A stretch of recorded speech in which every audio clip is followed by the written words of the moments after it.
अस्सलाम वालेकुम ख़वातीन और हज़रात, आप देख रहे हैं हक सच टीवी। और हक सच टीवी का मकसद सिर्फ एक ही है, उसकी मिशन स्टेटमेंट एक ही है कि पाकिस्तानियों के लिए हम क्या कुछ कर सकते हैं, पाकिस्तान के लिए हम क्या कुछ कर सकते हैं, और अल्लाह ताला हमें तौफीक दे कि हम दूसरों के लिए आसानियाँ पैदा करें। जब आप दूसरों के लिए आसानियाँ पैदा करते हैं तो अल्लाह ताला आपके लिए आसानियाँ पैदा करता है। आपने देखा कल हमारी एक वीडियो जो हमने अपलोड की गवादर की मौजूदा तरक्की की असल हकीकत के मुतालिक। वीडियो में हम ये नहीं कवर कर सके कि वहाँ पर इन्वेस्टमेंट कहाँ करनी चाहिए, या अगर वहाँ पे किसी ने प्लॉट लिया है तो क्या वो अपनी इन्वेस्टमेंट वहाँ से निकाल ले। देखिए, इस वक्त पूरे पाकिस्तान में प्रॉपर्टी में आग लगी हुई है। आपको पता है कि लाहौर में प्रॉपर्टी की प्राइस डबल से भी ज़्यादा हो चुकी है। यही हाल इस्लामाबाद का है, यही हाल कराची का है। लेकिन कुछ जगह ऐसी हैं जहाँ पे प्राइजेस में कोई इजाफा नहीं हुआ। मसलन आप बहावलपुर की में देख लें, डीएचए बहावलपुर में कोई इजाफा नहीं हुआ। आप गवादर के अंदर देख लें, कोई आपको खास इजाफा प्रॉपर्टी में नजर नहीं आता। आज की वीडियो हम ये जायजा लेने की कोशिश करेंगे कि क्या वजूहात हैं जिसकी वजह से गवादर के अंदर जो है ना प्रॉपर्टी की कीमत नहीं बढ़ सकी। हमने पिछली वीडियो में आपको बताया कि गवादर में अभी बिजली के मसाइल हैं, गवादर में अभी गैस के मसाइल हैं, गवादर में अभी पानी के मसाइल हैं, गवादर में अभी निकासी आब का मसला है। हमने ये भी बताया कि वहाँ पे मेडिकल की भी बड़ी प्रॉब्लम्स हैं, स्पेशलिस्ट डॉक्टर्स नहीं हैं, लोगों को कराची जाना पड़ता है। वहाँ पे पाक चाइना फ्रेंडशिप के हिसाब से जो हॉस्पिटल बना है, लेकिन फिर भी अभी जो है ना जीडीए ने भी हॉस्पिटल बनाया, बड़े मसाइल हैं। इसके अलावा हमने ओल्ड सिटी के भी मसाइल बताए, वो मास्टर प्लान का हिस्सा नहीं है। हमने मकामी लोगों को जॉब्स के बड़े इशू बताए कि उनको पोर्ट में जॉब्स इतनी नहीं मिलती।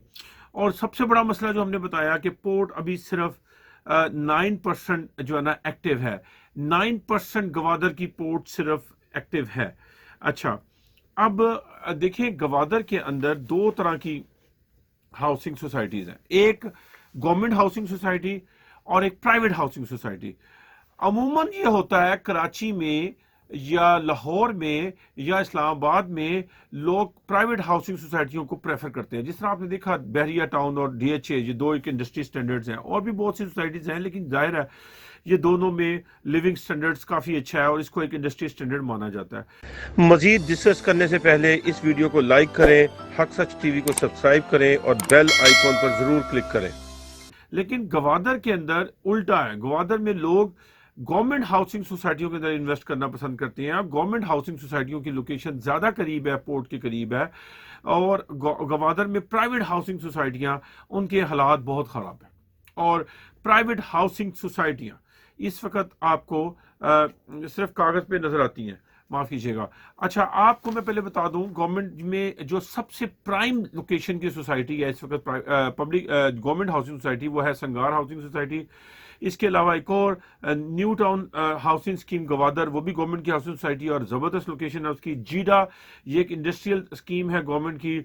मामबार हाउसिंग सोसाइटी, ये भी गवर्नमेंट की हाउसिंग सोसाइटी है। और बलोचिस्तान एम्प्लॉय सोसाइटी गवादर, ये भी गवर्नमेंट की हाउसिंग सोसाइटी है। अब जरा चलते हैं प्राइवेट हाउसिंग सोसाइटी की तरफ। प्राइवेट हाउसिंग सोसाइटियां जो आपको इस्लामाबाद में बिकती हुई नजर आएंगी, जो आपको कराची में बिकती हुई नजर आएंगी, जो आपको लाहौर में बिकती हुई नजर आएंगी, जो आपको फैसलाबाद और पेशावर में बिकती हुई नजर आएंगी, वो ज्यादातर सिर्फ कागजों पे एग्जिस्ट करती हैं। आपको मैं मिसाल देता हूँ ग्रीन पाम्स की। ग्रीन पाम्स कोई 4-5 दफा बिक चुकी है और अभी तक ये भी नहीं पता कि जितनी उन्होंने जमीन सेल की है उसमें कितनी ज्यादा वो ओवर बुकिंग कर चुके हैं। अच्छा, दूसरी चीज आप ये देखें कि ये सोसाइटियां जो हैं, अगर आप जीडीए की वेबसाइट के ऊपर जाएं तो आपको पता चलेगा। जीडीए की वेबसाइट के ऊपर टोटल 82 रेजिडेंशियल सोसाइटीज आपको नजर आएंगी, उनके एनओसी नजर आएंगे। 17 इंडस्ट्रियल हाउसिंग सोसाइटियां हैं, 6 कमर्शियल सोसाइटियां हैं, 4 रिक्रिएशनल सोसाइटी हैं और 1 पब्लिक, एक ऐसा प्रोजेक्ट है जो पब्लिक सेल्स प्रोजेक्ट है। अच्छा, इसके अलावा मैं आपको बताऊं कि जब तक डिलीवर नहीं होगा गवादर में, जब तक गवादर के मसले खत्म नहीं होंगे, गवादर में प्राइसेस ऊपर नहीं जाएंगे। आप ये जो सोसाइटियां, प्राइवेट हाउसिंग सोसाइटियां, अगर आप गवादर के अंदर चले जाएं तो जितने गवादर के रियल स्टेट कंसल्टेंट्स हैं वो इसमें सेल परचेज ही नहीं करते। आपको किसी सोसाइटी में आप ये गवादर के प्रॉपर्टी डीलर اور کبھی سیل پرچیز کرتے نظر نہیں آئیں گے. یہ ہمیشہ گورنمنٹ ہاؤسنگ سوسائٹیز میں سیل پرچیز کرتے نظر آئیں گے. اور دوسری چیز یہ میں آپ کو بتاؤں اس کا ٹرانسفر پروسیجر کا بھی کوئی پتہ نہیں چلتا. ایک سوسائٹی گوادر میں ہے, آپ کراچی میں ٹرانسفر کروا سکتے ہیں سوسائٹی کا. سوسائٹی گوادر میں ہے, وہ گوادر میں ان کا دفتر ہی نہیں ہے, گوادر میں ان کا ایڈریس ہی نہیں ہے, اور وہ آپ اسلام آباد لاہور میں ٹرانسفر کروا سکتے ہیں. اگر آپ بیرون ملک بھی ہے پرچیزر سیلر تو کیمرے کے اوپر وہ آپ کا جو ہے نا ٹرانسفر ہو جائے گا.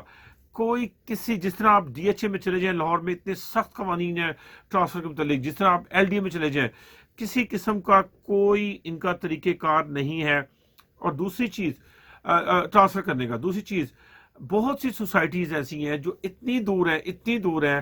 آپ گرین پالمز کی لوکیشن جا کے دیکھیں, اگلے 50 سال تک بھی میرا وہاں پہ آبادی پہنچنے کا کوئی چانس نہیں ہے. لیکن بے شمار لوگوں نے گرین پالمز میں سعودی عرب سے بیٹھ کر, دبئی سے بیٹھ کر, کہاں سے جو ہے نا بیٹھ کے اس میں انویسٹمنٹ کر لی ہے. کچھ سوسائٹیز, ایک یا دو الغنی ہاؤسنگ سوسائٹی ہے جس نے کافی حد تک ڈیلیور کر دیا ہے. باقی سوسائٹیز ہیں ان کا آپ صرف گیٹ بھی لگا نہیں دیکھ سکتے, ان کا گیٹ بھی نہیں آپ کو پتہ چلے گا. یہ شہر سے اتنی دور ہے کہ یہاں آپ بالکل بھی اس کا جو ہے نا آئیڈیا نہیں آپ کو ہو سکتا کہ جس طرح آپ نے کاغذ کا ایک ٹکڑا خرید لیا ہے, اور یہی وجہ ہے کہ جب آپ اس کو سیل کرنے جاتے ہیں تو وہ ٹکڑا بکتا نہیں ہے. جب آپ اس کو سیل کرنے جاتے ہیں تو وہ ٹکڑے کی کوئی ویلیو نہیں ہے, وہ ایک ورتھ لیس چیز ہے. اور اس کے بعد ہوتا کیا ہے, اس کے بعد ہوتا یہ ہے کہ یہ پرائیویٹ سوسائٹیاں ڈیڈکشنز کر دوبارہ وہ بائی بیک کر لیتی ہیں. اس وقت بدقسمتی ہے کہ جن لوگوں نے لاہور میں انویسٹمنٹ کی تھی ان کی تو ڈبل ٹرپل انویسٹمنٹ ہو گئی. جن لوگوں نے اسلام آباد میں کی تھی وہ بھی مزے کر رہے ہیں, جو لوگ کراچی میں کی تھی وہ بھی مزے کر رہے ہیں. ایون اور پشاور میں پراپرٹی کی پرائزز بڑھ گئی, ملتان کے اندر بڑھ گئی, لیکن گوادر کے انویسٹمنٹ کے لوگ, کرنے والے انویسٹمنٹ کے لوگ ابھی تک خون کے آنسو رو رہے ہیں.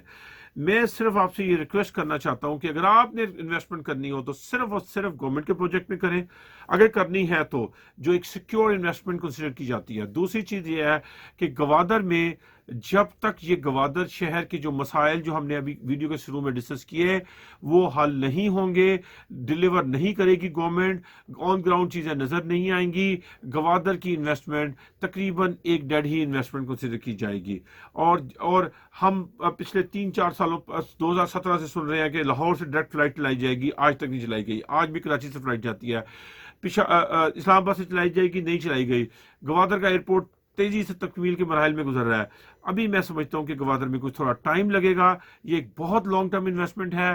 آپ پرائیویٹ ہاؤس سوسائٹی سے دور رہیں, اور انویسٹمنٹ کرنی ہے تو صرف اور صرف گورنمنٹ ہاؤس سوسائٹی میں کریں. اس ویڈیو کو وائرل کریں تاکہ آپ کی اس ویڈیو کو وائرل کرنے سے کوئی اپنی لوگ ڈیلروں کے ہتھے پہ مت چڑھیں. مجھے پتہ ہے کہ پرائیویٹ ہاؤس سوسائٹیوں نے کروڑوں روپیہ ڈیلروں کو کمیشن دے کے اپنی سوسائٹیاں لانچ کی ہیں, اس کو بیچا ہے, اور معصوم پاکستانی اس وقت پھنسے ہوئے ہیں, نہ وہ بکتی ہیں نہ وہ لاس میں بکتی ہیں. آپ مزید پاکستانیوں کو بچائیے اور اس ویڈیو کو زیادہ زیادہ شیئر کیجئے. اللہ تعالیٰ میرا آپ کا حامی و ناصر ہو. پاکستان زندہ باد, گوادر زندہ باد. اور انشاءاللہ تعالیٰ ایک دن جو ہے نا سی پیک کمپلیٹ ہوگا اور گوادر ایک گیم چینجر ثابت ہوگا. جزاک اللہ خیر.